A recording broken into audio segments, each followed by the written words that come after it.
Been at Ballydor for a few years, and he does pick up some nice rides, but often he gets overlooked for the perhaps more higher profile jockeys. But it's great that he can ride a winner here on the biggest stage of all. Daddy Longlegs, so by Scat Daddy, as we've already said, ridden by that man Colin O'Donoghue. 1:58.35 the winning time there. We said that's pretty steady. I think it's a couple of seconds out of the track record. I think it was Counterglow who's actually got the record over this trip, isn't he?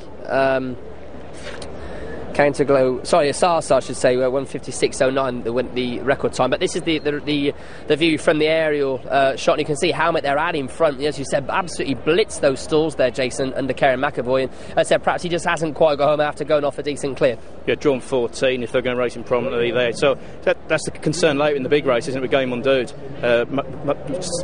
Got the 14 gate as well for a front runner. You do use up petrol, don't you, quite early on. Mick Darm was slowly into stride, wasn't he? Had to be bustled along early on by Christophe Soumillon. He's about 4th, 5th from last at that stage. Helmet has got quite clear out in front there, isn't he? And the Dayton O'Brien pair, Daddy Longlegs and Rote, were never really far off. I think Red Duke runs quite an eye-catching race as well. He's in sort of yellow colours with a bit of black there. He looked in trouble but one stage and then ran on quite smartly. Intifada in the blue-white hat near the back as well. Falls the Law of the Filly, slowly in stride, never got into it, the UAE Oaks winner. But you know, now the race is starting to unfold. We've got Martimer out there around, up with the pace for a fair way.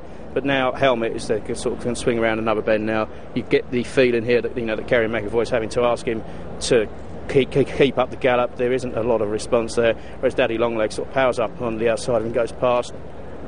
Martimer's coming under pressure now, Maritimer even, and Rote has now gone into second after Stable Companion. Looked like a Ballydoyle 1-2 at this stage. You're looking behind, Red Duke's going after, and you see Mick Darm still about 4th from last there. Barano, yeah, a little bit short of room there, isn't he, actually, Mick Darm? Very much so. Now the gaps have opened, he does run on strongly.